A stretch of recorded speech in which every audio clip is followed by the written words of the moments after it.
Olá, o programa Gestão dessa semana traz o pessoal da Emater, entre eles o supervisor aqui da região, César Burilli, para a gente conversar um pouco sobre a Emater, suas funções e o seu trabalho em relação a todo esse processo da agricultura aqui no Vale. Conto com vocês nessa quinta, com reprise no sábado e na segunda. Até lá!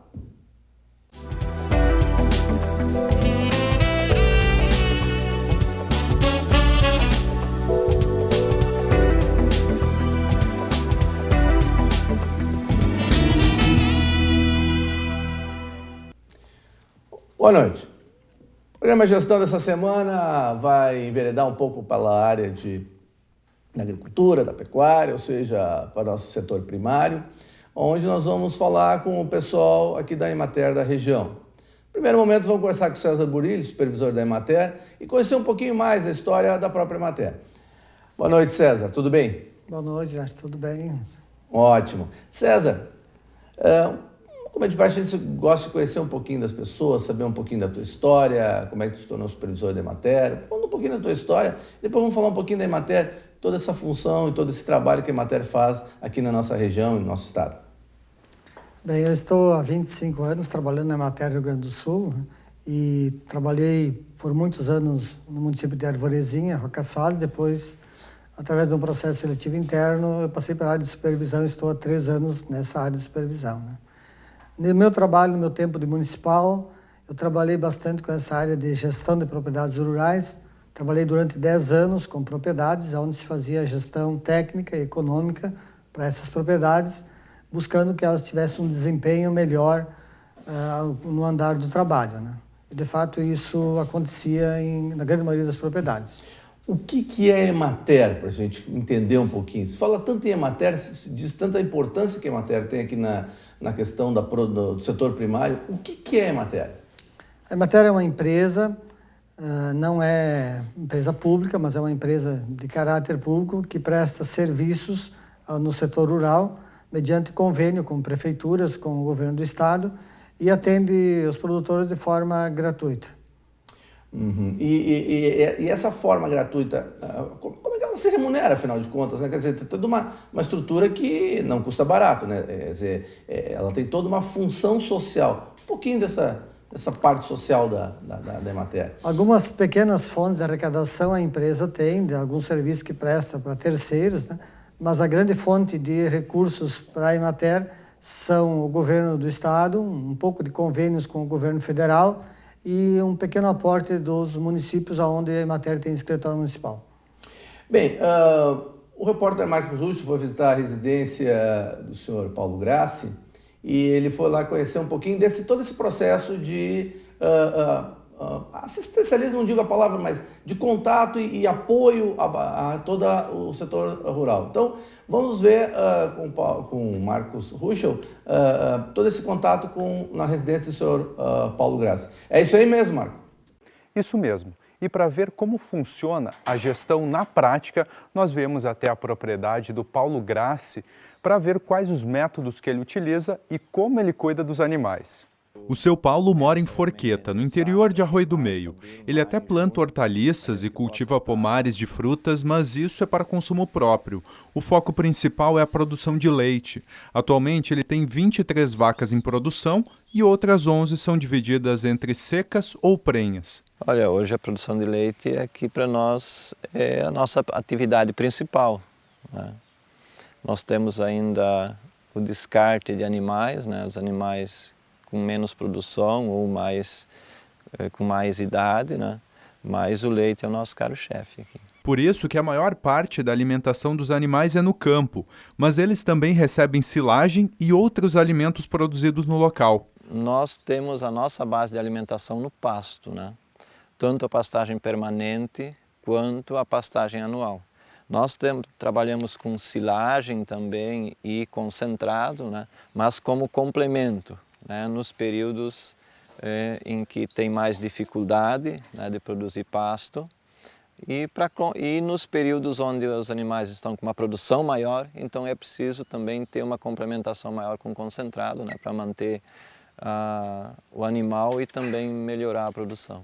O Paulo comentou conosco que este é considerado o período das vacas secas, principalmente entre os meses de janeiro e março. Os animais acabam produzindo menos leite por causa do calor. Por dia, a média atual produzida por cada vaca fica entre 16 e 17 litros, número que é maior em outras épocas do ano. No último ano nós chegamos próximos a 25 litros, né, de média por vaca. Então, no último ano nós ficamos próximo a 20,8 litros de média ano, né, por vaca.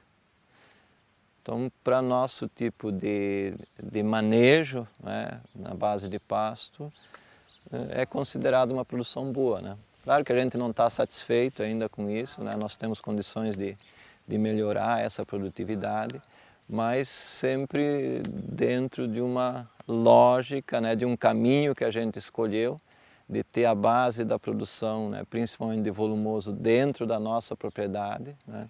Não está trazendo muita coisa de longe, porque isso encarece a nossa produção, diminui muito a nossa margem, né? E o nosso objetivo é ter uma margem melhor, mesmo com uma produção com volume um pouco menor. Obrigado, Marcos, por ter feito todo esse trabalho, esse contato junto com o senhor Paulo Grassi, né, visitando a propriedade dele. Vamos encerrar o nosso primeiro bloco, então depois voltamos a falar um pouquinho mais com o César Burilli, para conhecer, afinal de contas, como é que é o dia a dia de quem dá suporte, então, às pessoas os produtores rurais, que recebem todo esse apoio da Emater. Fechamos nosso bloco, depois voltamos.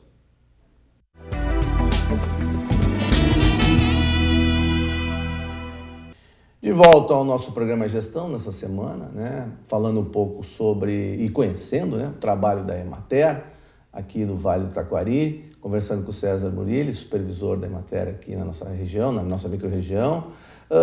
César, qual é o trabalho do extensionista? Extensionista, né? Quer dizer, aquela pessoa que vai lá e faz todo um trabalho, toda uma extensão em cima dessa assistência, desse suporte ao produtor rural. Como é que é o trabalho do dia a dia do extensionista?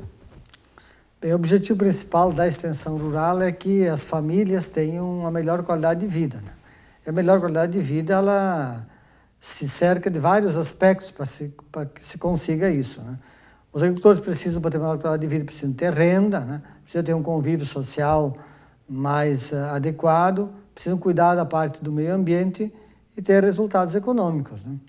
Então, a Emater sempre trabalha todos esses aspectos nas suas ações, busca com que a família cresça em todos os aspectos necessários para que ela tenha uma produção sustentável e também para que a família rural produza alimentos mais seguros para a população que vai consumir isso. Nós temos que nos preocupar com a qualidade do produto e principalmente a Emater, que trabalha com os pequenos produtores, este é um dos focos principais. Uma produção de alimentos mais segura para a população, principalmente urbana, que vai consumir esses produtos. Você colocasse alguns pilares aí, né? Algumas coisas que são fundamentais. E uma delas que você colocou é a questão da renda, né? Você sabe que hoje em dia o produtor rural cada vez mais sai da ideia de subsistência e vai ser mesmo alguém que vai gerenciar um negócio, que vai ter uma perspectiva de qualidade do seu ambiente, mas produzir produtos que dão retorno, né? Já se sente isso hoje, que o produtor rural mudou essa cultura da subsistência e cada vez mais se torna um gestor rural, alguém que tem um negócio, um empresário rural? Os produtores familiares da nossa região, na sua imensa maioria, são produtores que produzem além da subsistência, né? Eles precisam cada vez mais de ingresso de recursos, porque a tecnologia do meio urbano também chega no meio rural. Então, eles têm custos, seus custos aumentaram, ele tem transporte próprio, ele tem internet, às vezes tem TV por assinatura, gasta mais com lazer, precisa de mais ingresso de renda. Tem uma qualidade de vida melhor, mas precisa de ingresso de renda via mercado. Mas nós batalhamos bastante para que o agricultor, além de produzir para o mercado, para aumentar a sua renda, ele também não esqueça da parte de subsistência, que produzida essa subsistência na propriedade, ela tem uma qualidade muito superior do que aquele produto que está disponível para ele na prateleira do supermercado. Porque ele produzindo em pequena escala para o seu consumo, ele pode dar uma atenção diferenciada para esse produto. E eu acho que aí entra uma coisa importante, né? Se eu produzo para minha alimentação, a minha alimentação também é o produto que eu vou oferecer no mercado. Quer dizer, eu não vou querer envenenar o meu alimento, eu não vou querer produzir qualquer coisa. Eu acho que isso também é importante, esse processo, que muitas vezes as pessoas esquecem, né? Quão importante é você ter toda uma preocupação, como você falou, da qualidade de vida, né, do produto que eu produzo, que eu me alimento e que é aquele que eu também sirvo para as pessoas. E isso faz a diferença hoje na vida do produtor rural. É que os produtores, eles, quando produzem em escala, eles precisam garantir que o processo de produção vá até o final, tenham boas colheitas ou boas produções para ter garantida a receita. E quando isso acontece, muitas vezes não se pode abrir mão de determinadas tecnologias que não seriam o melhor para quem vai consumir o produto final.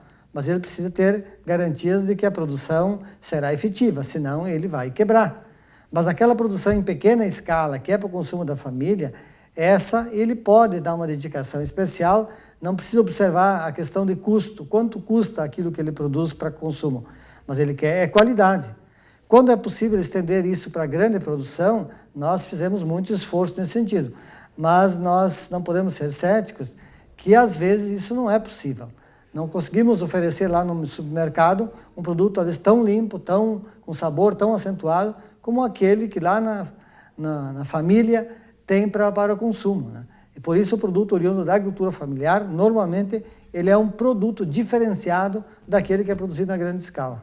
A gente diz na área do marketing, na área de vendas, né, que é minha área comercial, que isso é a agregação de valor, né? E hoje se sabe que produtos como o segmento orgânico se tornou algo realmente muito interessante, porque você pode ter um preço diferenciado e um mercado cada vez maior, né? Pessoas estão interessadas em consumir alimentos orgânicos. Esse segmento no Vale, ele tem crescido?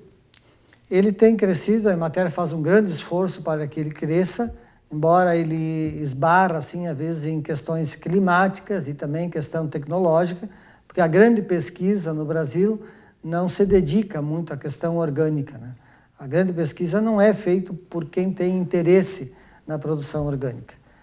As grandes empresas têm interesse em produzir produtos que demandem bastante insumos, né? O pacote deles é para gastar bastante insumo. A produção orgânica, certamente, como disseste, tem um mercado enorme. Grandes redes aí de varejo têm interesse, mas eles precisam de uma produção que seja constante e que tenha um padrão mínimo, né, para ser oferecido. Mas, de fato, o mercado de orgânicos ele cresce e poderia crescer muito mais. E como é que funciona o dia a dia? Pode citar algum caso, algo pitoresco, assim, muitas vezes a gente está falando de cultura, né? Ou seja, alguém que tem um processo, aprendeu com o pai, com o avô, sei lá, e de repente, numa hora para outra, chega um extensionista e diz, não é bem assim para tu produzir isso, há ainda resistência a isso ou as pessoas estão cada vez mais susceptíveis a buscar novas tecnologias, vamos dizer assim? Olha, assim, analisando o quadro geral, a maioria dos produtores eles têm tido aceitação a mudanças que venham em benefício da família, né? Temos pessoas, normalmente com mais idade, que têm um pouco de resistência a realizar algumas mudanças e também elas têm, normalmente, menos preocupação com a questão ambiental, né, que é muito relevante, principalmente quando produtos destinados à exportação, né, cada vez mais se cobra essa questão para poder exportar. Para alguns países, não é para todos. Mas o extensionista enfrenta, às vezes, quando ele é novo no município, né, ele tem essa barreira inicial, né, ele tem que provar que, de fato, ele tem condições de melhorar o processo que está sendo feito lá. Então, é normal, a gente sabe disso, mas tem que ser persistente. Com a persistência e mostrando o fato, a gente consegue vencer essas barreiras. Mas não recebe com uma espingarda na mão, alguma coisa assim, não? Não, pelo menos que eu saiba, não tem acontecido isso. Ainda não. Tomara que não.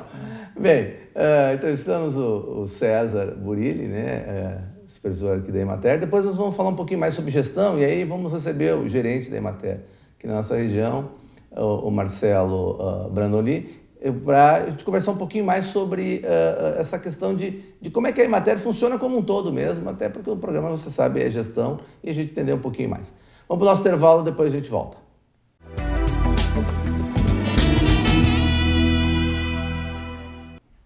De volta ao nosso programa Gestão, no nosso terceiro e último bloco.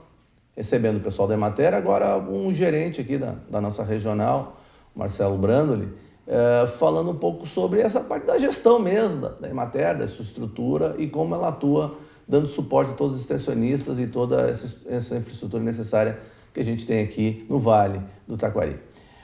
Boa noite, Marcelo, tudo bem? Boa noite, Gerson. É um prazer estar aqui na TV Univates, né?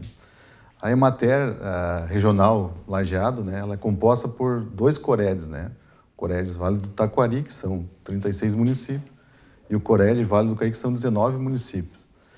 E dentro dessa estrutura, ela tem uma estrutura de supervisão, né, que para fazer a gestão mais operacional, né, e de supervisão administrativa, que são os supervisores. Nós temos 5 supervisores, né, 3 aqui no Vale do Taquari e 2 no Caí, e temos para a área técnica uma que são chamadas assistentes técnicos regionais nas seguintes áreas: produção animal, né, então veterinários, zootecnistas, produção vegetal, organização econômica, seria agroindústrias, né, projetos de crédito, organização social, né, a parte para qualidade de vida, né, bem-estar social, programas Brasil Sem Miséria, né, e a parte de recursos naturais renováveis, que seria a questão socioambiental, né, cuidado com o meio ambiente.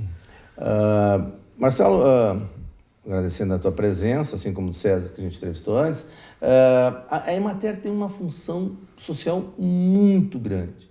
Muitas poucas pessoas sabem disso e realmente a gente às vezes não conhece a importância da Emater. A Emater, nas suas pesquisas, até pelo contato que eu já tive com vários profissionais da empresa, da organização, né, desenvolve produtos fantásticos, adaptações de soja, uva, milho, trigo. As pesquisas de Emater são algo muito importante. Aqui no Vale, como é que a gente se beneficia ou se beneficiou já de todos esses estudos da Emater? Bom, aqui no Vale, né, principalmente na bovinocultura leiteira, né, então, através do nosso centro de treinamento e a capacitação de agricultores, né, toda a introdução de pastagens, novas variedades de pastagem, alimentação de animal, né, parte de confinamento, né, então a Emater que foi a inicial, né, e aí a partir entre outras empresas, então a Emater faz a parte inicial, né, e depois se agregam as outras empresas, né. O que se beneficiou também a parte de agroindústrias aqui no Vale do Taquari, que é muito forte. A região de Caxias e aqui no Vale do Taquari são as que têm maiores número de agroindústrias familiares, né? Então, hoje nós temos em torno de 192 no sabor gaúcho, né? Que está de acordo com a questão das boas práticas, a legislação sanitária, tributarista, né? Então, essas ações da Emater que o pessoal usufrui, né? Uma questão muito importante que às vezes não aparece no trabalho da Emater, mas fica implícito, né? Às vezes o pessoal, avicultura, né? A Emater trabalha ou não trabalha com avicultura, né? Mas hoje tem uma ideia que só no Vale do Taquari e do Caí, né? Esses trabalhos da Emater, no ano de 2014, né? A Emater, através de projetos para avicultura, suinocultura, bovino de leite, hortigranjeiro, ela trouxe em torno de 140 milhões de reais, né? Esse ano, devido ao crédito rural estar um pouquinho menos acessível e mais caro, são em torno de 100 milhões de reais, né? Então, isso é um bom retorno que traz. E o nosso quadro técnico, a nível de campo, né, está na lotação de 2 extensionistas por escritório, né? Então, uma série de vantagens, o próprio plantio direto. Então, o que é a Emater? O próprio nome diz, ela faz a extensão, né? Ela faz a ligação da pesquisa de uma universidade, de um centro de extensão, né? E que chega no produtor, né? Então, muito disso é nós que levamos, né? Como você falou, agroindústria, né? Então, toda essa questão das agroindústrias, do leite, né? O início do pastoreio rotativo, né? A questão da própria horticultura no Vale do Caí, né? Onde que nós temos por exemplo, a plasticultura, né? Hoje a hidroponia, isso a Emater que é o primeiro a levar. Então, porque o pessoal às vezes assiste no Globo Rural, né? E a Emater hoje só não está em 3 municípios no estado, né? Então ela tem quase mais agência da Emater que do Banco do Brasil, né? E o que acontece? O pessoal assiste os agricultores, né? Até o pessoal do meio urbano, e aonde que ele vai procurar? O primeiro lugar seria a Emater, né? Então, assisti lá no Globo Rural como fazer morango hidropônico. E a Emater, né, além de ter a sua estrutura regional de assistência técnica, através dos ATR, ela tem uma estrutura de assistente técnico estaduais, especialista em áreas, né? Então, a gente procura na própria universidade que gerou, ou no próprio Emater de outro estado. Isso, então, é o primeiro momento. Então, nós fizemos uma extensão, né? E só que também a questão hoje social, né? Então, assim, por exemplo, a empresa que se preocupa, além de trazer a tecnologia, ela se preocupa, por exemplo, no leite, né? Esse produtor que não vai conseguir ficar, né? Nós temos uma preocupação, o que fazer com esse produtor, né? E só que a questão da nossa extensão é um trabalho diferenciado em matéria que ela trabalha com qualquer instituição, né? Com o Sindicato de Trabalhadores Rurais, com a Prefeitura, né? Então, são esses benefícios que a Emater procura, né? Ela procura, além de envolver a parte técnica, a preocupação social de manter, mas também daquele que pode sair do meio rural, né? Como administrar tudo isso? Porque quando você está falando de diferentes grupos, organizações sociais, existem ideologias, existem desejos, existem ações, até políticas, que acabam, muitas vezes, sendo conflitantes. Como administrar isso como gestor, como intermediar todas essas características de grupos diferentes? Bom, daí nós usamos as metodologias, né, que são as metodologias participativas. A Emater é uma instituição que está presente em conselhos, né? Nós participamos do Codevarc aqui, né? Do Codevarc no Vale do Caí, no Codevat, do território, no Conselho Municipal. Então, primeiro nós ouvimos muito, né, as comunidades, e depois nós temos o nosso planejamento anual, né? Que aí nós vemos todas essas nuances, né? Por exemplo, onde nós queremos seguir, né? A partir de um planejamento estratégico, né? Nós conciliamos tudo isso, porque, como o César falou antes, né? Além de nós ter parceiros dos municípios, né? Que tem todos os entes políticos, nós também temos um Estado que tem um ente político, tem programas, e nós temos um governo federal. Então, através de metodologias participativas, de ouvir os grupos, primeiro ouvir, participar, né? De chegar na casa, nós conseguimos conciliar isso, né? E o que nós estamos sentindo no último tempo, né? A questão devido à própria, o César falou da própria, também falou aqui, o agricultor está mudando, está se tornando mais profissional, então nós também estamos procurando focar um pouquinho mais os nossos focos, né? Que nós escolhemos aqui, devido a essas participações em conselhos, prefeituras, né? E o planejamento dos municipais, ouvir a comunidade, que os nossos focos hoje são agroindústria, né? A piscicultura, a questão do bovinos de leite, né? E a parte de hortigranjeiros no Vale do Caí. Você colocou a questão do produtor rural, né? O agricultor, o pecuarista, o que for, as pessoas que trabalham no setor primário. Uma das grandes preocupações é o envelhecimento do perfil deste produtor, né? Está havendo uma mudança ou não? Já está encaminhando agora nosso programa, que já está no final, né?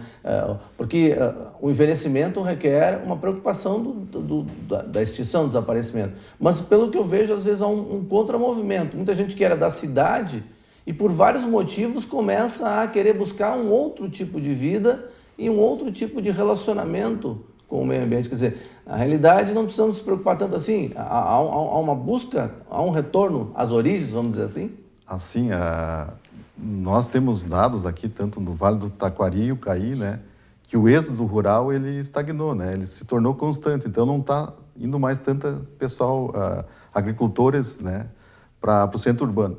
Temos notado também, assim, o pessoal chega a uma certa idade, né, e às vezes o próprio não consegue emprego, o pai não vendeu a propriedade, estão retornando, porque pela própria característica da agricultura familiar, né, até a questão de trabalhar no meio ambiente, né, com a terra, né, isso também ganha qualidade de vida, muita gente está voltando. Então, o que está acontecendo?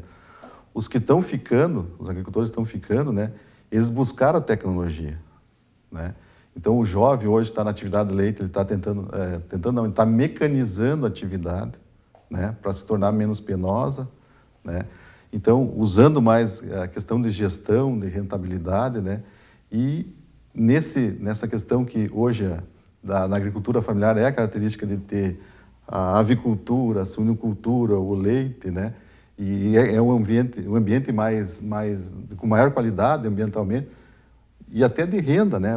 A renda, nós temos notado, principalmente no Vale do Caí, Taquari, que está tendo um retorno. Não é grande, mas então assim, a questão da sucessão rural, né, e do êxodo, ele estagnou, né? Ele parou. Então é um momento, tinha uma curva, né? Está no ápice, não sabemos se ela vai tornar constante, ou vai subir, ou vai cair, né? Mas a gente tem notado essas questões que há retorno, sim. Principalmente no Vale do Caí, nós temos agricultores que trabalham nas empresas metalúrgicas ali e chegam a uma certa idade, né? Acaba voltando e tendo renda e qualidade de vida na propriedade que é o rural. mais importante. Bem, Marcelo, uma última palavrinha para a gente fazer um fecho do nosso programa. A gente agradece, Gerson, né? Esse convite se coloca à disposição, né? Tanto do público rural como urbano, né? E a Emater está aí, ano retrasado, ano passado, ela fez 6 décadas de extensão rural, né? Então, ela continua viva, né? E pretendemos seguir mais um tempo e sempre trabalhando com as prefeituras, sindicato, com a comunidade, né? Codevat, Codevarc. E ficamos felizes por receber o convite. Ok. Nós é que agradecemos o Marcelo, o César, o pessoal da Emater que faz um trabalho fantástico, que vai muito além do que foi dito aqui, mas muito além mesmo. A gente nem imagina o quanto eles modificaram e modificam, assim como um outro órgão, outra organização que eu gosto muito, que é o SEBRAE, tem feito trabalhos maravilhosos para para a nossa produção, para a nossa gestão no geral. Agradecendo a todos, saúde e sucesso sempre a todos nós e até um próximo programa. Até lá.